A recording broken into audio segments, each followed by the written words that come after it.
다윗이 심각한 죄들을 범했는데도 끝까지 왕위를 잃지 않았던 이유는 첫째, 다윗 왕은 사울 왕과 달리 끝까지 자신을 낮추었으며 창조주를 찬양하고 송축하며 지극히 높였다. 둘째, 다윗 왕은 왕으로 있을 때에 항상 하나님의 절대 권위 아래에 있었고 하나님을 자신의 왕으로 섬겼다. 셋째, 인간적으로 보면 다윗 왕의 죄가 사울 왕의 죄보다 훨씬 더 크고 심각하지만 사울 왕은 하나님보다 사람들을 더 두려워하였다. 넷째, 다윗 왕은 자신의 범죄와 불의를 지적받았을 때 사울 왕과 달리 자신을 합리화하거나 변명하지 않고 즉시 철저히 자백하고 낮아졌다. 우리는 특별히 이 4번을 주목합니다.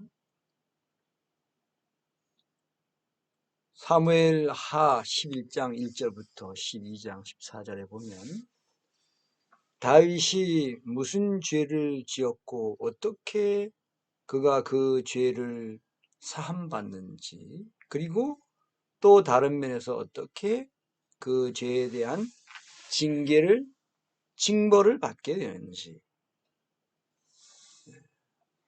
그리고 시편 51편에 보면 그가 자신이 지은 죄에 대해서 얼마나 철저히 회개하고 자백하고 또 낮아졌는지, 그는 평생 상한 심령을 가지고 하나님 앞에 나와서 그 상한 심령을 제물로 드렸고 하나님이 그를 높여주셨으나 그는 끝까지 자신을 낮췄고 늘 하나님을 높이고 찬양하고 송축하며 그 영광을 노래한 것을 우리 시편에서 볼 수가 있습니다. 우리 먼저 사무엘하 11장부터 12장에 있는 내용들을 보겠습니다. 사무엘하 11장 1절, 그 해가 돌아와 왕들이 출전할 때가 되매 다윗이 요압과 그에게 있는 그의 부하들과 온 이스라엘 군대를 보내니 그들이 암몬 자손을 멸하고 랍바를 에워쌌고 다윗은 예루살렘에 그대로 있더라. 저녁때에 다윗이 그의 침상에서 일어나 왕궁 옥상에서 거닐다가 그곳에서 보니 한 여인이 목욕을 하는데 심히 아름다워 보이는지라. 다윗도 이 당시에 전쟁에 나갔어야 됐던 것 같아요. 그런데 여기뿐만 아니라 다윗이 작은 그런 잘못들과 실수들도 많이 했습니다. 사무엘상 읽어보면 이 다윗 왕이 그렇게 그 완벽에 가까운 그런 사람이 아니었어요. 오히려 사울 왕이 더 여러 가지 면에서 훌륭한 사람이었어요. 그런데 다윗은 하나님을 향한 그 중심, 그 태도에 있어서 완전히 다른 아주 특별한 사람이었습니다.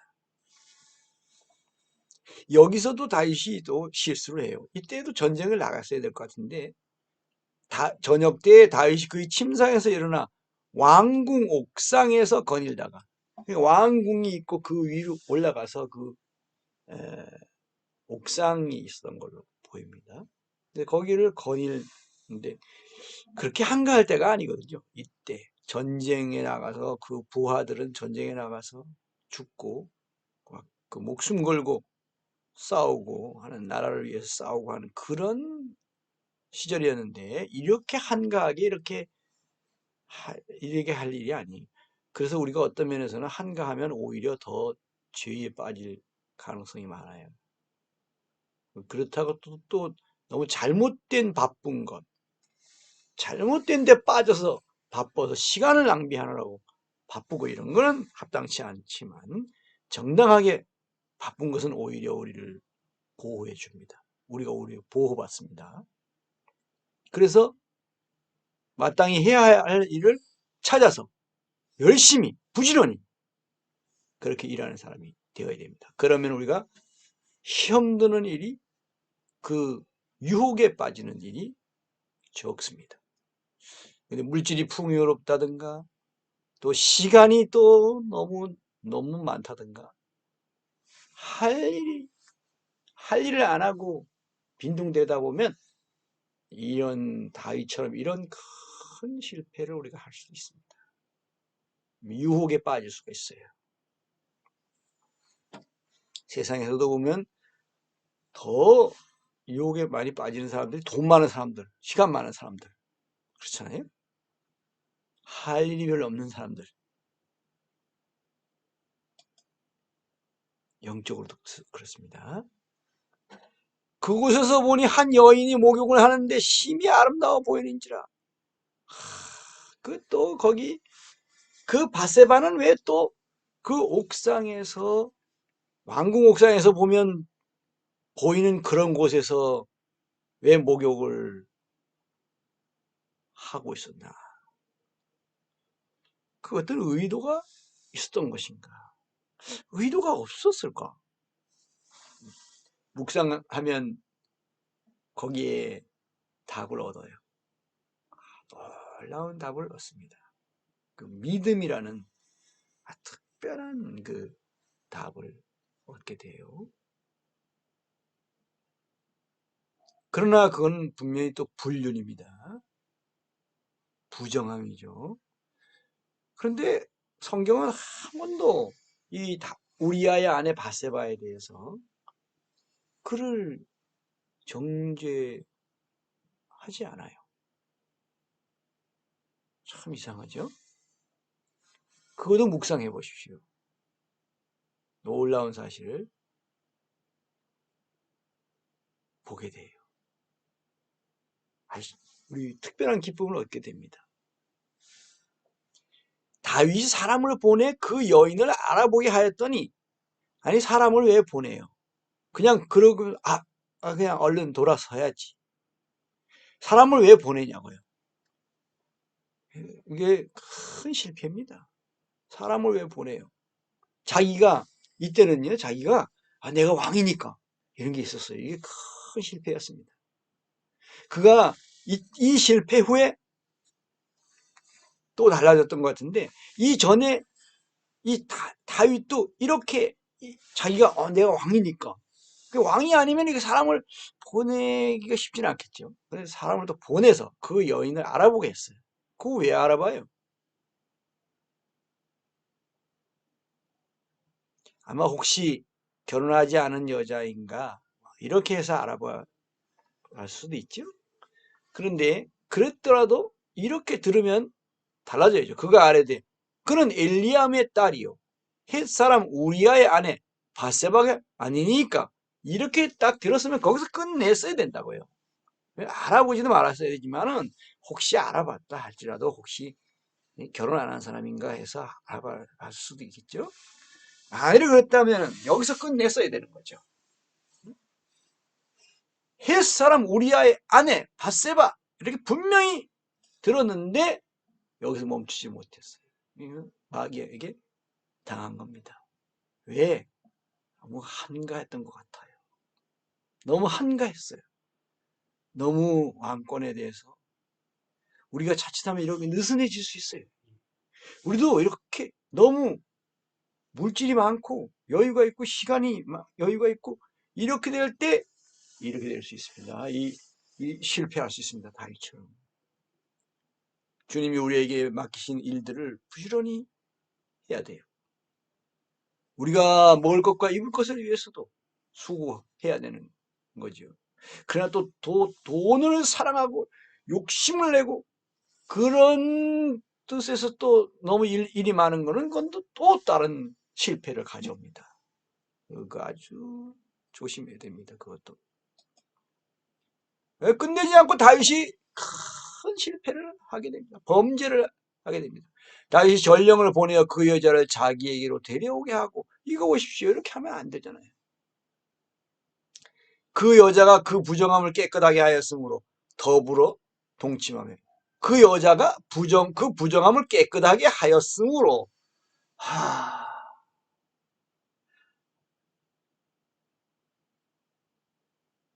이게 말이 안 되잖아요. 남자가 죽지 않았는데 남편이 있는 여자인데 어떻게 되겠습니까? 이게 말이 안 되잖아요. 어떻게 그 부정함을 깨끗하게 할 수 있냐요. 말이 안 되거든요. 그런데 다윗은 그렇게 여겨버린 거예요. 이 여자가 이제 그 부정함을 깨끗하게 했다라고. 그냥 자기 합리화한 거죠. 큰 실패입니다. 다윗이. 엄청난 잘못이죠. 동침했어요. 그리고 그 여자는 자기 집으로 돌아갔습니다. 5절. 그 여인이 임신하매 사람을 보내어 다윗에게 말하여 이르되 내가 임신하였나이다 하니라. 여기도 뭔가 내가 임신하였나이다. 그러니까 다윗 당신이 뭔가 책임져야 되는 거 아닙니까? 다윗 왕이여 당신이 책임져야 되는 거 아닙니까? 라고 하는 거겠죠.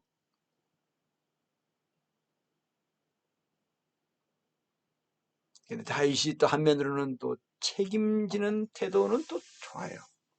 자기 잘못한 것에 대해서까지 책임을 집니다. 다윗이 그렇게 그 바세바를 뭐 특별히 좋아해서 그랬던가기보다는 욕정이었던 걸로 보여요.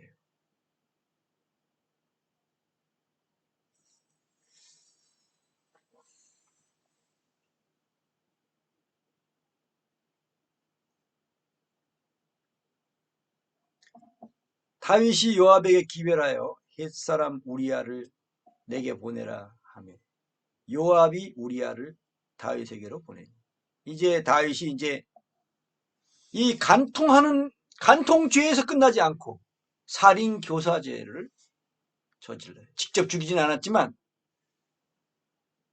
거의 죽도록 그렇게 해서 자기 권위를 사용해서 그가 죽을 곳으로 보낸 것이죠. 사실상 죽인 거나 마찬가지입니다. 다윗이 죽인 거나 마찬가지예요. 직접 죽이진 않았다 해도. 다윗이 요압은 그 당시에 군대 장관으로 있었는데 기별하여 햇사람 우리아를 내게 보내라.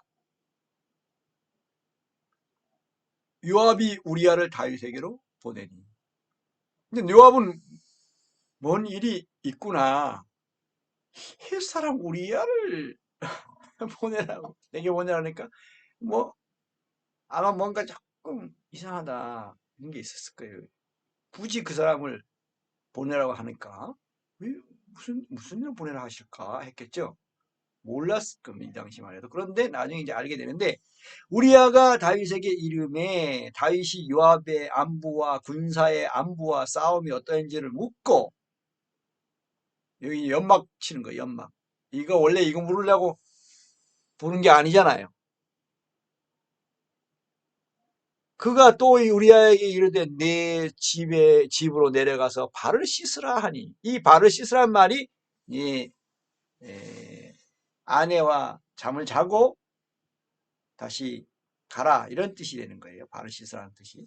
우리아가 왕궁에서 나가면 왕의 음식물이 뒤따라 가니라. 이제 당연히 집에 가서 자면 이제 우리아와 동침을 하게 되고 다윗 왕과 동침한 것이 이제 그 날짜랑 이렇게 해서 그 우리아의 아기를 임신한 것으로 착각할 수가 있고 사람들도 그때 우리아가 그때 와서 그때 임신했구나. 이렇게 요 연막을 치는 겁니다. 이렇게. 알리바이를 이제 만드는 거죠. 9절. 그러나 우리아는 집으로 내려가지 아니하고 왕궁문에서 그의 주의 모든 부하들과 더불어 잔지라. 참, 우리아 보십시오. 얼마나 충성스러운 사람입니까? 아, 우리아는 나중에 하나님께 상 받았을 겁니다.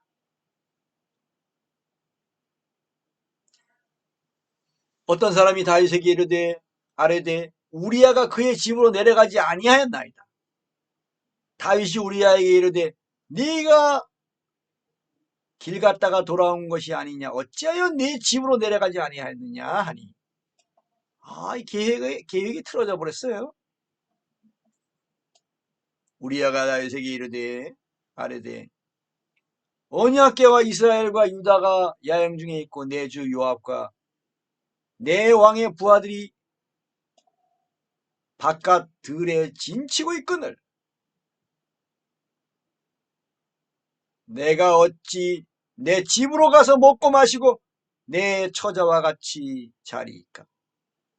내가 이 일을 행하지 아니하기로 왕의 살아계심과 왕의 혼의 살아계심을 두고 맹세하나이다 아니라. 다윗의 마음도 모르고 우리아는 절대 그럴 수 없습니까? 없습니다. 어떻게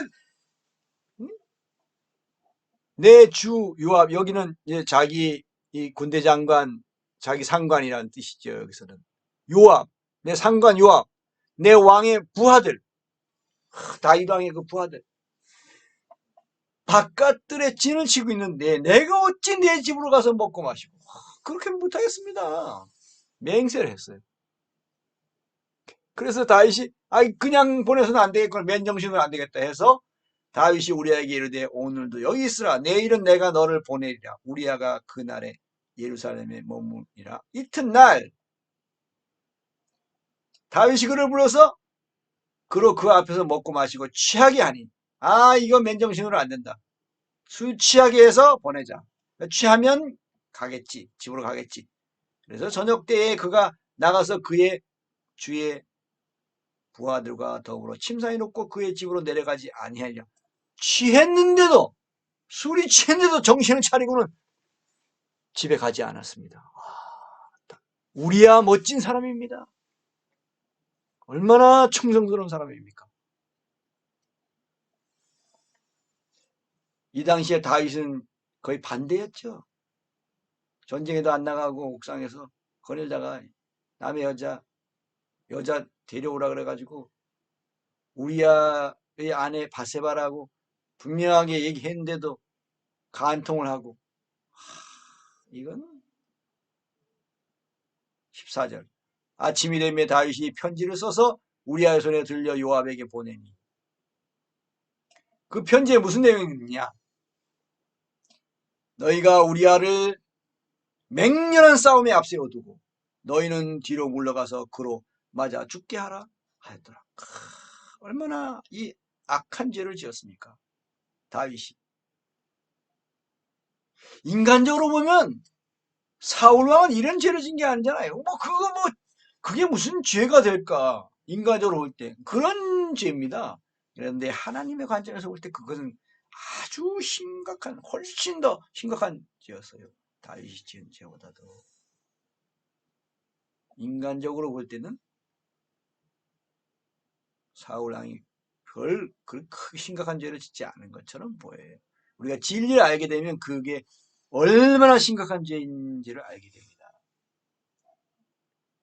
16절 요압이 그 성을 살펴 용사들이 있는 것을 아는 그곳에 우리아를 두니 제일 그 강한 적군이 있는 그곳에다가 우리아를 보낸 겁니다.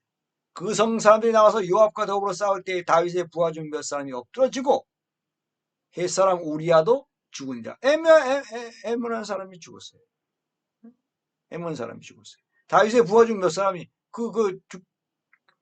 요압도 이때 뭔가 이렇게 되면 이게 불의한 일인 걸 알고 요압도 왕명이라 그래도 그렇게 하지 말았어야 돼요.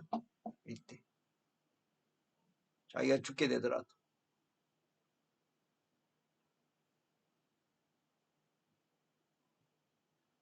우리가 그렇게 가서 우리가 죽이라고 하는데 그게 뭔가 이상하다. 뭔가 명령이지만 아무리 왕의 명령이지만 뭔가 잘못한 게 무슨 죄가 있어가지고 그를 군법에 따라서 그렇게 처단을 하고 재판을 하고 이렇게 처단하고 해야지. 그런 거 없이 꿍꿍이로 그냥 이렇게 하면 안 되는 거죠. 근데 요압은 아마 뭔가 있긴 있는 것 같은데 뭐 다윗 왕이 드러내놓고 말하긴 곤란한 뭔가 있는가 보다 이렇게 요압도 짐작을 했겠지만은 어찌됐든 그렇게 하면 안 되는 거예요. 군법에 따라 하지 않고 이런 식으로 하는 거는 이거는 또 다른 불의잖아요. 그런데 요압이 따랐어요. 요압이 사람을 보내 그 전쟁의 모든 일을 다윗에게 보고하였어요. 그 전령에게 명령하여 이르되 전쟁의 모든 일을 네가 함께 보고하기를 마친 후에 우리의 햇사람 우리야도 죽었죠? 예, 죽었습니다. 다윗의 의도대로 됐어요. 그 전령에게 명령하여 이르되 전쟁의 모든 일을 내가 함께 보고하기를 마친 후에 혹시 왕이 노하여 네게 말씀하기를 너희가 어찌하여 성에 그처럼 가까이 가서 싸우느냐 그들이 성 위에서 쏠 줄 알지 못하느냐 요런 거 알바이를 만들기 위해서 별의별 말을 다 만들었어요. 다윗이 그 하나님을 노래할 때 쓰던 그 어떤 그런 시적 그런 그 감각 그 아름다운 그런 선율들 이런 걸 이런데 그 머리를 여기다 써버렸어요. 그 마음을 여기다 썼어. 잘못했. 이런 잘못을 저질렀습니다. 여룹 베세스의 아들 아비멜렉을 쳐 죽인 자가 누구냐? 여인 하나가 성에서 맷돌 윗짝을 그 위에 던짐에 그가 데베스에서 죽지 않느냐 했느니 어찌하여 성에 가까이 갔더냐 하시거든. 이제 이걸 다윗이 보낸 것 같아요. 내가 이렇게 물어보면은 그 전령이 이렇게 대답해주면 내가 우리아가 죽은 줄 알겠다라고 한 것 같아요. 하시거든. 그러지 않으면 요압이 이걸 꾸며낼 일이 없잖아요. 그러니까 다윗이 그렇게 편지에 그렇게 쓴 것 같아요. 네가 말하기를 왕의 종 햇사람 우리아도 죽었나이다. 다윗을 비난하려는 건 아니에요. 우리가 다윗처럼 우린 다윗보다 더해요. 사실상 알고 보면. 그래서 다윗을 비난할 자격이 없습니다.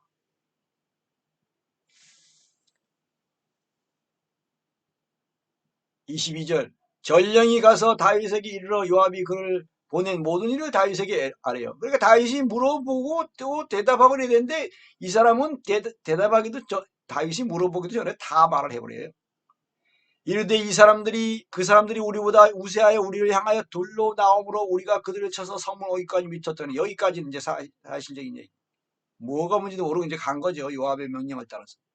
활 쏘는 자들이 성 위에서 왕의 부하들을 향하여 쏘매 왕의 부하 중 몇 사람이 죽고 왕의 종 헷사람 우리야도 죽었나이다. 헷족속 거기 사람이 이게 아마 용병으로 보입니다. 말을 다 해버렸어. 그냥 묻지도 않았는데. 다윗 전령에게 이르되 너는 요압에게 이같이 말하기를 이 일로 걱정하지 말라. 칼은 이 사람이나 저 사람이나 삼키느니라. 이거 틀린 말이잖아요. 그런 게 아니잖아요. 여기서 다윗이 이렇게 또 죄가 또 다른 죄를 낳았어요. 그리고 이렇게 막 거짓말 시키고 말도 안 되는 말 막 해버리고 지어내서 하고 그 성을 향하여 더욱 힘써 싸워 함락시키라 하여 너는 그를 담대하게 하라 아니라 요압에게 이제 그런 식으로 오히려 요압을 격려하고 뭐 전쟁에 사람 죽는 거 그거 뭐 특별한 일이냐 그러니까 그 다른 신경 쓰지 말고 계속 전쟁해라 이런 식으로 해서 무마하려고 우리아의 아내는 그 남편 우리아가 죽었음을 듣고 그의 남편을 위하여 소리내어 오니라. 우리아가 자기 남편이 죽게 될 걸 알았을까요? 몰랐을까요? 참 애매합니다. 이 우리아에 대해서. 우리아가 분명히 잘못했어요. 오히려 그렇게 다윗이 동참하길 청했을 때 저는 처녀의 몸이 아니고 옛사람 우리아의 아내입니다라고 그렇게 이야기를 하고 거부를 했어야 되는데 그 거부하면 죽을까봐 거부 안 한 건 아닌 것 같아요. 뭔가 이 우리아의 아내도 거기서 보이는 데서 목욕할 때부터 또 다윗이 동침하자고 할 때 동침하고 또 임신한 거 가지고 그걸 가지고 오히려 막 걱정하고 막 뭐 그런 게 아니라 오히려 당당하게 임신했다고 다윗한테 기별도 하고 이런 여러 가지 그 분명히 잘못된 가운데 뭔가가 있습니다. 우리아의 아내 바세바 속에. 그래서 그가 나중에 그 솔로몬이라는 이때 가졌던 아이는 징계받아서 죽습니다. 그리고 다시 다윗이 그 바세바와 다시 동침해서 얻은 아들이 솔로몬인데 그 솔로몬이라는 왕을 이 바세바가 사실상 믿음으로 키워냈다고 볼 수 있죠. 그래서 마태복음에 보면 다윗은 우리아의 아내에게서 솔로몬을 낳고라고 나와요. 우리아의 아내라고 딱 명시합니다. 마태복음 1장에 보면. 놀랍잖아요. 왜 우리아의 아내가 그 엄청나게 죄를 지은 아주 나쁜 여자 같은데 성경은 그렇게 그 부분에 대해서는 말하지 않아요. 그리고 마태복음에 보면 우리아의 아내에게서 솔로몬을 낳고라고 기술합니다. 그 왜 그럴까? 그 부분을 묵상해 보십시오. 거기서 우리는 놀라운 그 깊은 뜻을 우리는 볼 수가 있어요. 다말이 자기 시아버지 시아버지 유다의 아기를 갖는 것처럼 그 뜻이 있어요. 그 우리아의 아내 바세바가 다윗의 아기를 이렇게 불륜이고 이거는 뭐 불륜도 이건 엄청난 불륜인데 간통인데 묵상을 통해서 우리는 더 영적인 그 깊은 세계에 볼 수 있습니다. 성령님께 나아가서 여쭤보세요. 이거는 우리가 말로 표현할 수 없는 깊고 또 오묘한 이런 부분이 있습니다. 그의 남편을 위하여 소리내어 우니라. 이 울음이 과연 참된 것인가? 악의 눈물인가? 27절 그 장례를 마침에 다윗이 사람을 보내어 그를 왕궁으로 데려오니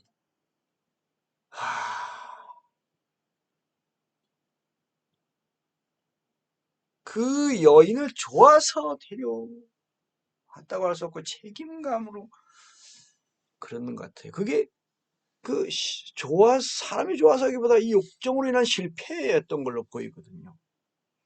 그런데 나중에는 그 여인을 진심으로 책임감에서뿐만 아니라 또 그 중심에 그 귀한 믿음을 보고 그걸 귀히 여겼던 것 같아요. 그가 그의 아내가 되어 그에게 아들을 낳으니라.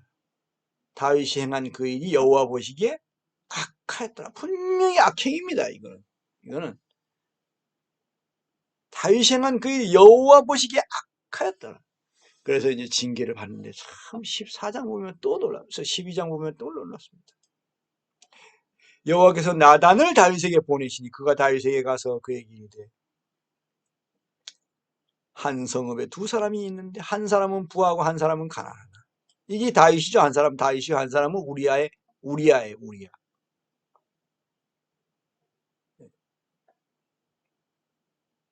나단 선지자가 갔습니다. 보냄을 받고 여호와께서 나단을 보내셨어요. 그 부한 사람은 양과 소가 심히 많으나 다윗 아내도 몇이나 됐어요. 그때 그 당시에 둘, 셋, 몇 명이 됐어요.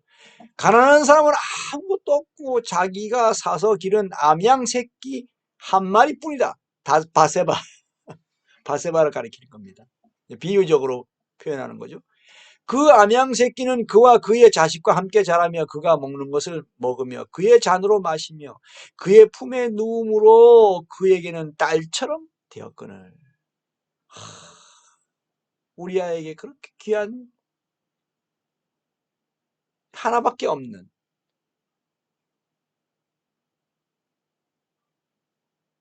딸 같은 그런 여인인데 아마 딸이 없었던 자식이 없었던 것 같아요. 4절.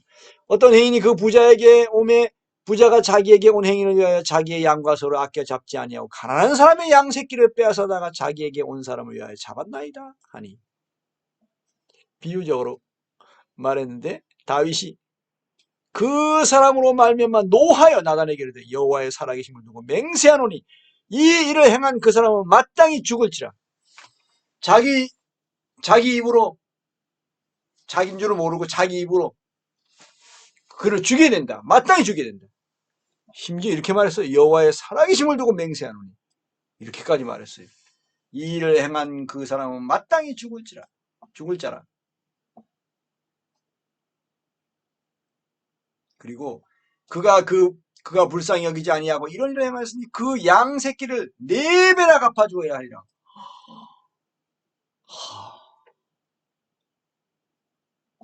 자기가 잘못한 것에 대한 지적인 줄 모르고 비유를 듣고 나서는 그게 사실로 여기서 나단은 비유로 말했지만 다윗은 그것이 진짜 양 빼앗아가는 그런 걸로 들었죠. 나단이 다윗에게 이르되 당신이 그 사람이라. 당신이 그 사람이라. 당신이 그 사람이라. 이스라엘 하나님 여호와께서 이와 같이 이르시기를 내가 너를 이스라엘의 왕으로 기름 붓기 위하여 너를 사울의 손에서 구원하고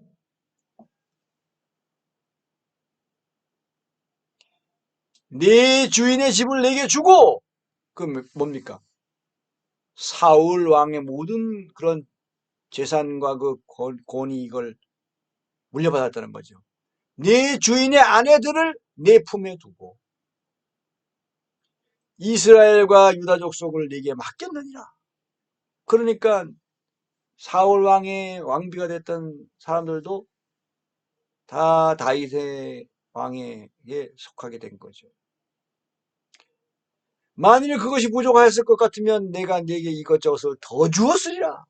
부족하지 않다. 충분하다. 충분히 주었는데 넘치도록 주었는데 9절 그러한데 어찌하여 네가 여호와의 말씀을 업신여기고 나보기에 악을 행하였느냐.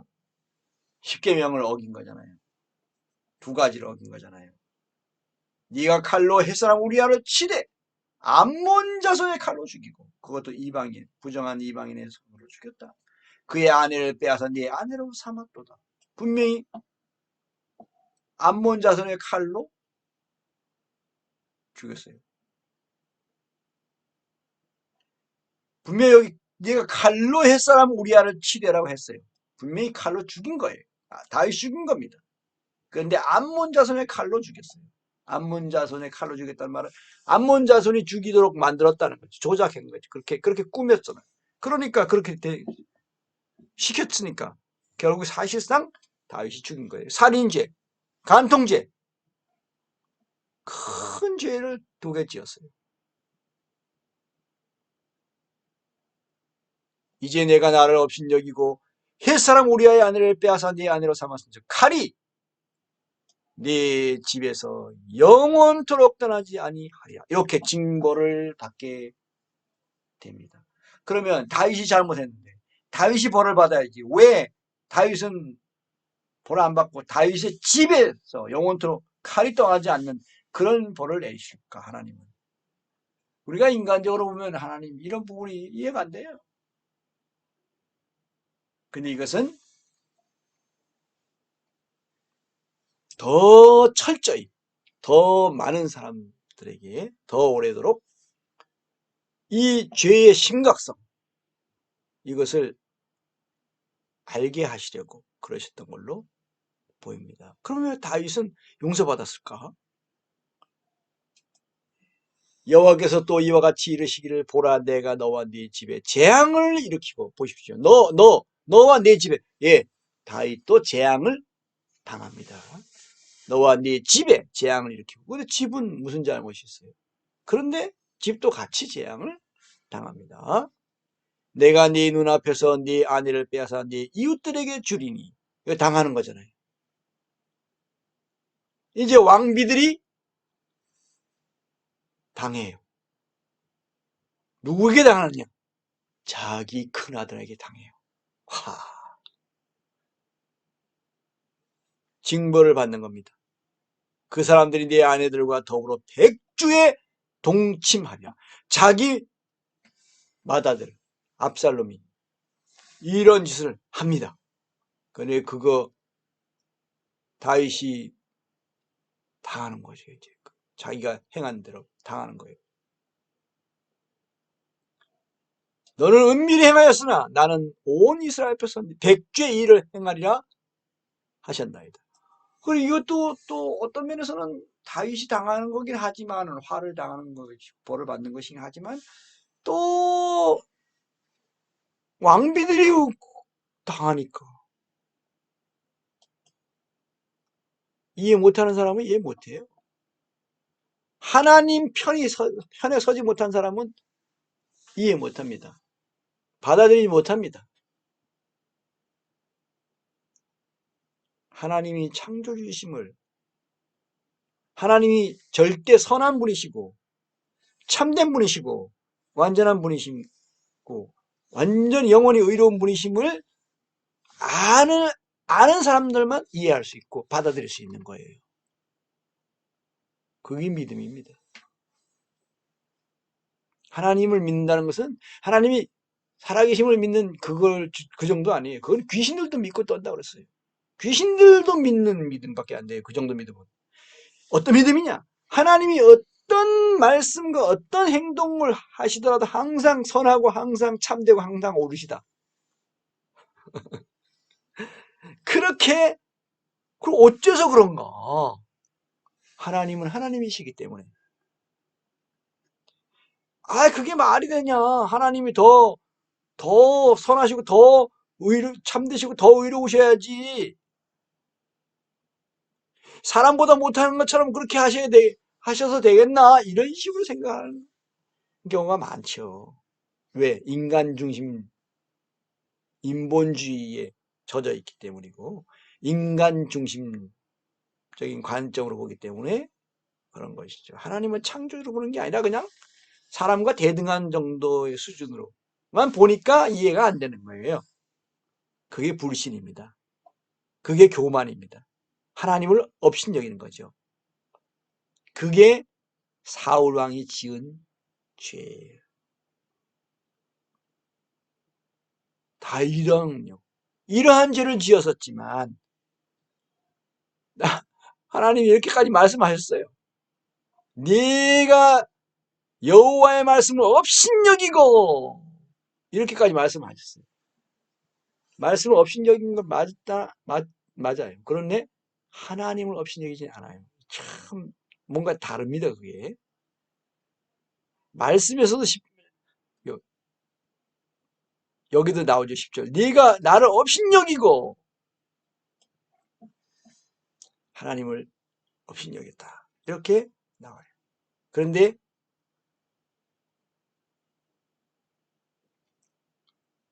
거역하지 않고 중심에서 이게 실패예요. 잘못이에요. 분명히. 그런데 그는 하나님을 거역하지 않고 하나님 앞에 엎드립니다. 보십시오. 13절 다윗이 나단에게 이르되 내가 여호와께 죄를 범하였노라. 즉시 자백합니다. 보십시오. 둘러대지 않아요. 항변하지 않아요. 자기 주장하지 않아요. 변명하지 않아요. 즉시 내가 여호와께 죄를 범하였노라. 이렇게 돼야 돼요. 이거 너무너무 중요합니다. 나단이 다윗에게 말하되 여호와께서 당신의 죄를 사하셨나니. 이미 이렇게 될 걸 하나님은 이 사람의 평소 그 중심 태도를 보고 하나님은 아셨어요. 그래서 여호와께서 당신의 죄를 사하셨나니 당신이 죽지 아니하려니와. 당신은 죽지 않는다. 그 죄는 용서받았다. 그러나 이 일로 말미암아 여호와의 원수가 마귀가 크게 비방할 거리를 얻게 하였습니다. 당신이 선택한 다윗 왕이 죄 짓는 거 보시오. 저런 악하고 더러운 죄를 지었습니다라고 이렇게 비방거리를 만들어 놓은 거예요. 이 일로 말미암아 여호와의 원수가 마귀 원수가 크게 비방할 거리를 얻게 하였습니다. 당신이 낳은 아이가 반드시 죽으리이다. 그러니까 하나님의 의의 세계를 우리가 우리의 잣대로만 보면 안 돼요. 아니 그 애가 무슨 잘못이 있냐고요. 인간적인 관점에서 볼 때. 근데 아이가 죽어요. 아이가 무슨 잘못이 있다고. 아이가 죽습니다.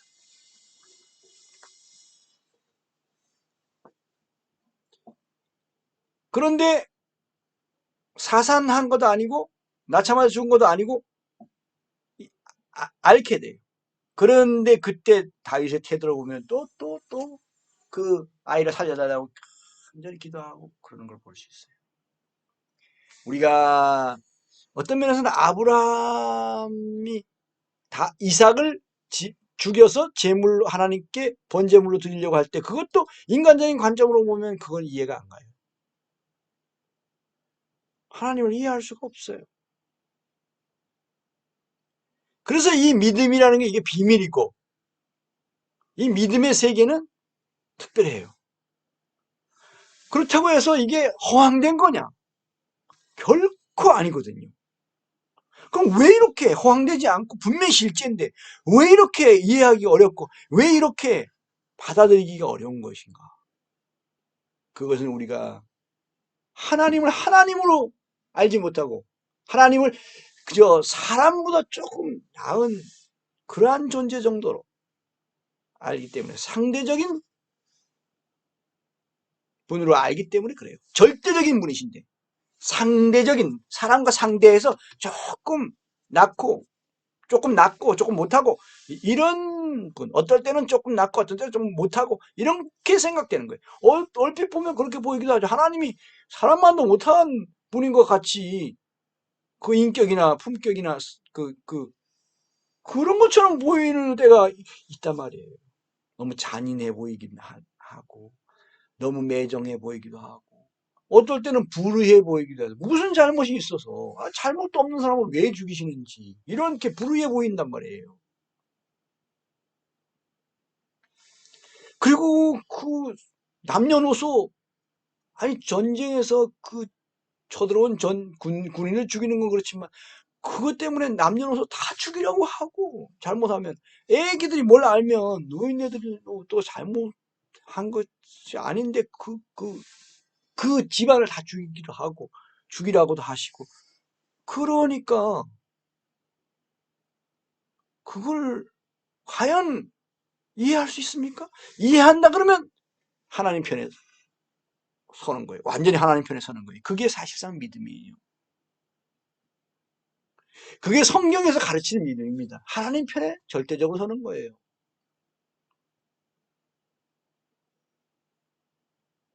그러니까 이게 어렵습니까? 쉽습니까? 어렵죠. 어떤 면에서는 예수님 믿는 거 그냥 뭐 믿으면 돼. 뭐 여러 가지 행위로 구원받는 게 아니니까요. 그냥 믿기만 하면 된다고요. 그런데 그 믿는다는 예수님을 믿는다는 그 의미가 성경에서 믿는다는 걸 여기저기 보다 보면 믿는다는 게 단순히 우리가 그냥 우리 언어에서 우리가 믿는다 영어에서 believe, faith, 믿음 이런 거 하고 뭔가 다르구나. 제일 가까운 단어여서 그렇게 번역을 하지만은 그 원래 의미는 더 깊고 더 다른 면이 포함되어 있구나. 더 절대적인, 더 엄청난 그런 의미가 들어있구나 하는 것을 보게 됩니다. 어렵지만 우리는 반드시 또 믿음의 길을 가야 돼요. 왜? 우리는 피조물이고 하나님은 창조주이시기 때문에 그렇죠. 그러니까 뭡니까? 사람은 그냥 하나의 물건인 거예요. 그냥 물품입니다. 피조된 물품이에요. 피조물이에요. 피조물. 아무것도 아니에요.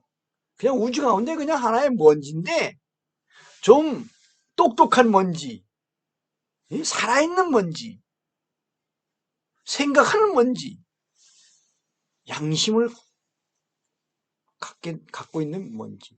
하나님을 믿을 수 있는, 눈에 보이지 않는 하나님이 계신 것을 알 수 있는 그런 먼지인 거예요. 그리고 하나님을 거역할 자유의지도 부여받은, 하나님이 존중하시는, 그렇게 존중해 주시는 그런 먼지예요, 먼지.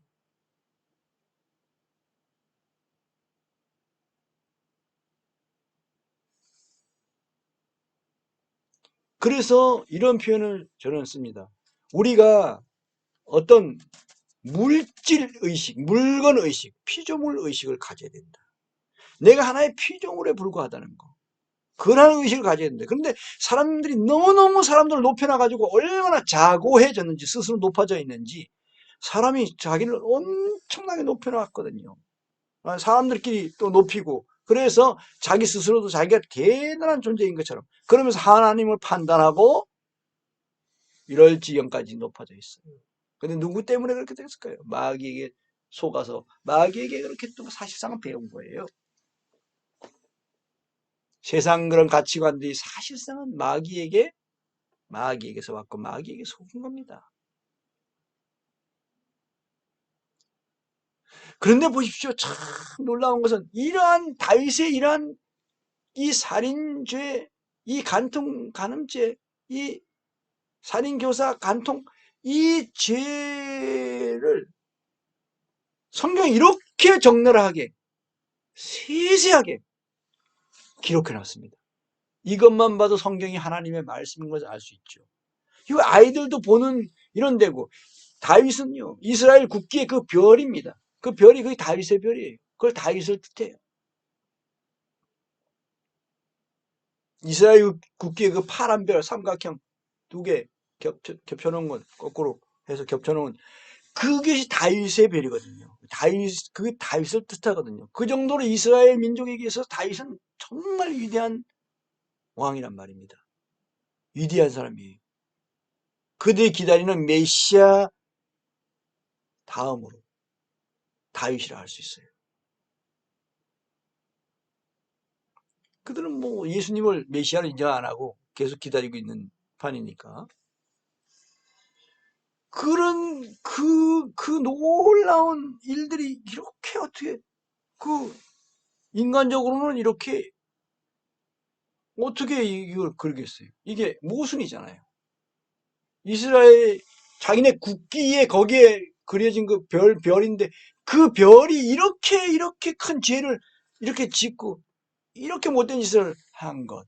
이것이 이렇게 세세하게 기록된 것. 이게 성경이 아니고서야 하나님의 말씀이 아니고서야 하나님의 지시에 의해서 기록된 것이 아니고서야 이렇게 될 수가 있겠냐는 겁니다. 이게.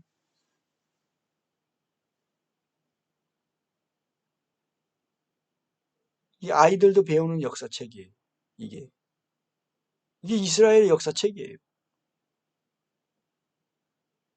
그냥 뭐 야사로 그냥 뭐 어른들만 좀 보는 이런 것이라면 또 그럴 수도 있겠죠. 그렇기도 하죠. 그런 기록하기도 합니다. 그러나 이거는 그게 아니잖아요.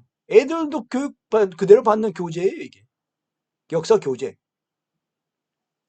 하나님에 의해서 기록된 기록이 아니고서는 그 선지자들이 받아서 기록한 것. 그리고 있는 그대로를 역사적 사실을 기록한 것, 그것입니다. 하나님이 하신 말씀을 포함해서. 놀랍죠, 성경은. 그런데 우리가 믿는 것 같아도 이 믿음이 아주 작을 수 있고요, 희미할 수도 있어요. 이 믿음이 더 뚜렷해져야 되고, 더 확실해져야 되고, 더 강해져야 되고, 더 절대적이 되어야 되는 거죠. 그럼 어떻게 되면 그렇게 될 수 있을까요? 성경을 읽어야 돼요. 읽으면서 하나님에 대해서 올바른 태도를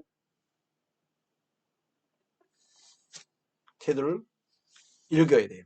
그냥 비판적으로 읽겠다든가 그냥 좀 호기심으로 좀 읽는다, 이 정도 되는 게 아니에요. 하나님 확실히 알겠다. 하나님이 어떤 분이신지. 그러면 하나님이 어떤 분이신지 알게 되고, 그러면 그 앞에 거꾸러지게 되는 겁니다.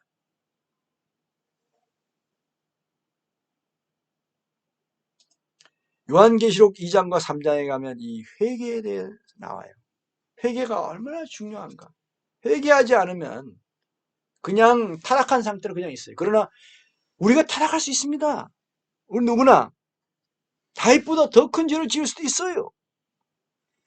그런데 다윗에게도 기회가 주어졌던 것처럼 우리에게도 회개의 기회가 주어집니다. 내가 이 세상을 떠날 때까지는, 주님이 다시 오기 전까지는 회개할 기회가 있습니다. 회개해야 돼요. 회개하면 성령님이 교회에게 하신 말씀이 또 순종할 수 있는, 그 말씀을 순종할 수 있는 능력도 갖게 됩니다. 그래서 이기게 되는 거예요. 극복하게 되고 승리하게 되는 것입니다. 누구를? 마귀를 이기는 거죠. 또 타락을 이기는 거예요. 자기 죄 지은 그것을 씻어버리고 털어버릴 수가 있는 거죠. 또 회개와 함께 자백, 비슷합니다. 요한일서 1장 3절에서 10절. 여기 자백이 있느냐 없느냐가 얼마나 중요한가 나옵니다. 요한일서 1장 3절에서 10절. 이거를 확실하게 알고 확실하게 자백하는 사람이 되어야 돼요. 자백하는 삶이 되어야 돼요. 자백을 체험해봐야 돼요. 그리고 얼마나 귀한지 알고 계속해서 실행을 해야 됩니다. 그게 우리가 다윗에게서 한 면으로 배우는 것이고요. 이제 우리는 베드로 전서에도 보면 이 겸손에 대해서, 왜 사울 왕은 하나님 버리셨는가? 그는 교만해졌기 때문에 그런 거예요. 자기가 처음에 자신을 작게 여겼었는데 나중에 자기를 크게 여겼던 거예요. 다윗은 한번 중간에 했었지만 그는 그 실패로 인해서 더 낮아졌어요. 더 겸손한 사람이 되었어요. 그리고 야망도 버리고 왕권을 버리고 하나님을 진정으로 왕으로 모시는 사람이었어요. 자기가 왕권을 휘두르지 않았어요. 자기 마음대로 하지 않았어요. 자기가 주관하지 않았어요. 자기 주장하지 않았어요. 자기 손에 자기가 어떻게 하는 것이 아니라 항상 하나님께 여쭙고 하나님의 말씀 따라서, 지시 따라서 나라를 다스리고 전쟁을 수행하고 그랬던 다윗을 볼 수가 있습니다. 겸손한 사람이었어, 끝까지. 그리고 이제 우리 시편 51편을 보겠습니다. 시편 51편을 보면 얼마나 다윗이 철저하게 회개했는지 볼 수 있습니다. 시편 51편. 하나님이여, 주의 인자를 따라 내게 긍휼을 베푸시며 주의 많은 긍휼을 따라 내 죄악을 지워주소서. 은혜와 긍휼을 베풀어 달라고. 나의 죄악을 말갛게 쓰시며 나의 죄를 깨끗이 제하소서. 물은 나는 내 죄가 나오니 내 죄가 항상 내 앞에 있나이다. 내 죄가 항상 내 앞에 있나이다. 그러니까 항상 내가 자기가 죄인인 것을 그는 알았던 거예요. 그러니까 죄인이라는 건 낮아지는 거잖아요. 피조물보다, 노예보다 더 낮아지는 게 죄인이에요. 영원한 죄인이에요. 사도 바울은 그렇게 고백해요. 내가 죄인 중에 괴수니라. 그게 죄를 용서받지, 그게 그 불신자 상태이기 때문이 아니에요. 죄사함을 몰라서 그러는 게 아니에요. 죄사함을 받은 후에도 자기가 죄사함 받은 죄인, 용서받은 죄인, 그것을 알았어요. 죄가 있어서가 아니라 이미 죄인을 범했던, 하나님 앞에서는 내가 죄인이에요. 하나님의 의 앞에서는.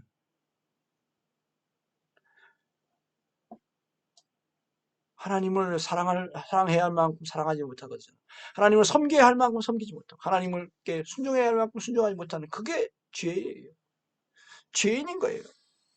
내가 주께만 범죄하여, 주께만은 아닌 것 같아요. 내가 주께 범죄하여 주의 목전에 악을 행하여 싸우니 주께서 말씀하실 때 의로우시다 하고 주께서 심판하실 때 순전하시다 하리이다. 아마 여기 자백했기 때문에 그런 걸로 보여요. 주께서 말씀하실 때 의로우시다, 주께서 심판하실 때 순전하시다, 이렇게 하는 건 사함받았기 때문인 거죠. 그럼 어떻게 사함받나요? 회개할 때, 자백할 때. 근데 하지 않으면 안 되죠. 그 죄가 그저 그냥 있느니라. 회개도 안 하고 자백 안 하면 있습니다. 없어지지 않아요. 용서받지 못해요. 내가 죄악 중에 출생하였습니다. 어머니가 죄 중에서 나를 잉태하였나이다. 죄 중에서 나를 잉태하였다. 난 아주 잉태될 때부터 이미 죄인이다. 그거잖아요. 얼마나 낮아져 있습니까? 보소서 주께서는 중심이 진실함을 원하시오니 내게 지혜를 은밀히 가르치시리이다. 그 중심이 진실했어요. 다윗은 우슬초로 나를 정결하게 하소서. 내가 정하리이다. 나의 죄를 씻어주소서. 내가 눈보다 희리이다. 나를 죄를 씻어주소서. 엄청나게 괴로워하는 거예요. 죄 때문에. 내가 즐겁고 기쁜 소리를 들려 내게 즐겁고 기쁜 소리를 들려주시사 주께서 꺾으신 뼈들도 즐거워하게 하소서. 기쁨 다 잃어버린 거죠. 주의 얼굴을 내 죄에서 돌이키시고 내 모든 죄악을 지워주소서. 못 견디겠는 거예요. 너무너무 괴롭고 주님의 얼굴 대하기가 너무 지스럽고. 하나님이여 내 속에 정한 마음을 창조하시고 내 안에 정직한 영을 새롭게 하소서. 여기 내 죄에서 돌이키시고 주의 얼굴을, 이건 간과해달라는 거, 없는 걸로 해달라는 거죠. 어째서 그럴 수 있습니까? 그리스도 안에 있을 때 그렇게 됩니다. 그리스도로 옷 입을 때 그렇게 됩니다. 하나님이여 내 속에 정한 마음을 창조하시고 내 안에 정직한 영을 새롭게 하소서. 나를 주 앞에서 쫓아내지 마시며 두려움, 겸손함, 주의 성령을 내게서 거두지 마소서. 주님께 쫓겨나고 싶지 않은 거예요. 주의 구원의 즐거움을 내게 회복시켜 주시고 자원하는 심령을 주사 나를 붙드소서. 그리하시면 내가 범죄자들에게 주의 도를 가르치니 죄인들이 주께 돌아오리이다. 하나님이여 나의 구원의 하나님이여 피 흘린 죄에서 나를 건지소서. 내 혀가 주의 의를 높이 노래하리이다. 얼마나 괴로워합니까? 주여 내 입술을 열어 주소서. 내 입이 주를 찬송하여 전파하리이다. 사함받고 이렇게 찬양하고 하는 거죠. 주께서는 제사를 기뻐하지 아니하시나니 그렇지 아니하면 내가 드렸을 것이라. 주는 번제를 기뻐하지 아니하시나이다. 그걸 알았어요. 그럼 뭘 기뻐하시는가? 하나님께서 구하시는 제사는 상한 심령이라. 이게 겸손이에요. 아주 낮아지는 거죠. 이 죄인, 내가 죄 때문에 상한 심령이에요. 하나님 앞에 죄인이에요. 참된 효자는, 진정한 효자는요, 부모님이 돌아가시면 자기가 무조건 불효자예요. 진짜 효도한 사람이 자기가 불효자라고 생각해요. 그래서 불효자는 옵니다. 그 불효자의 그 통곡이 있는 거예요. 잘한 사람이, 오히려 효도한 사람이 자기가 불효자라고 생각해요. 오히려. 불효자들은 자기를 불효자라 생각 안 해요. 오히려 효자라 생각해요. 난 잘했다. 부모님 살아계실 때 잘했다 이렇게 생각하죠. 이 상한 심령이 그겁니다.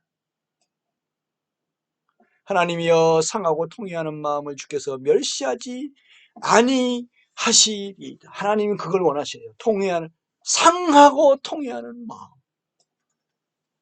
그래서 야고보서 4장에 보면 통회하고 자복하라고 그래요. 울으라고 그래요. 애통하라고 그래요. 기쁨을 슬픔으로 바꾸라고 그래요. 왜? 그렇게 회개하고 자복하고 통회 자복하는 그 마음을 하나님이 멸시하지 않으시고 기뻐 받으십니다. 그것이 진정한 제사인 거예요. 더 큰 제사이고 더 하나님을 기쁘시게 하는 제사가 되는 거예요.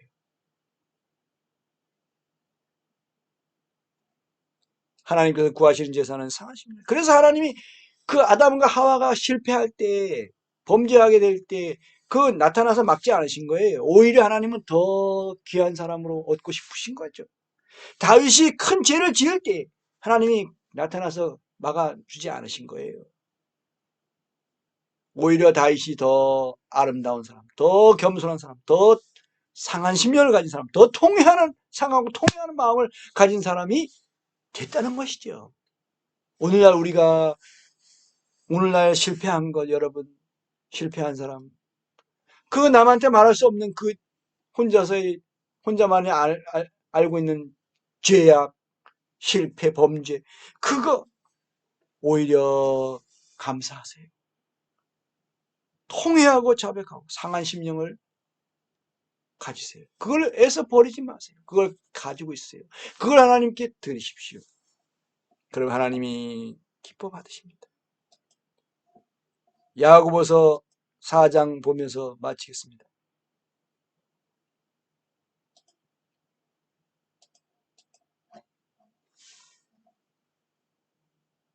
하나님을 가까이 하라. 그리하면 너희를 가까이 하시리라. 조건입니다. 죄인들아 손을 깨끗이 하라. 죄인. 이건 불신자들에게 말하는 게 아니에요. 신자들인데 죄인들인 거예요. 죄인들아 손을 깨끗이 하라. 죄 안 짓습니까? 성도들은 죄 안 짓습니까? 죄 지어요. 두 마음을 품은 자들아 마음을 성결하게 하라. 이 불신죄인들하고 불신자 죄인들이 있고 신자 죄인들이 있어요. 불신자 죄인들이 있고 성도 죄인들이 있어요. 여기서 성도 죄인들을, 죄인 성도들을 가리켜요. 성도 죄인들. 두 마음을 품은 자들. 여기 손을 깨끗이 하고 또 두 마음을 품은 자들아 마음을 성결하게 하라. 거룩하고 깨끗하게 하라. 슬퍼하며 애통하며 울지어다. 너희 웃음을 애통으로 너희 즐거움을 근심으로 바꿀지어다. 주 앞에서 낮추라. 겸손하라. 낮추라. 그리하면 주께서 너희를 높이시리라. 때가 되면 높이시리라. 베드로전서 5장에도 나오죠. 때가 되면. 그게 언제일까요? 때가. 주님이 다시 오실 때 내가 이 세상을 떠나는 그때까지라고 생각하세요. 물론 우리가 이 땅에 있을 때도 주님이 높여주실 때도 있습니다. 그러나 거의 그렇지 않고 거의 이 세상이 내 삶이 끝날 때 주님이 다시 오시고 그때 특별히 높여주셔요. 그때 높여주시면요. 그때는 하나님이 높여주셔도 자기 스스로 높아지지 않는 그러나 안전한 때이기 때문에 그때 주님이 높여주시는 대부분 그때 주님이 높여주십니다. 이 성경의 사도들과 선지자들이 이런 경우가 아니고서. 할렐루야. 주님을 찬양합니다. 주님께 오늘 이 말씀 나눌 수 있는 이런 기회를 주신 주님께 감사드리며 또 이 말씀이 우리 안에 살아 역사되어 진정한 체험과 변화, 성장과 그런 열매가 있게 하시기를 기도드립니다.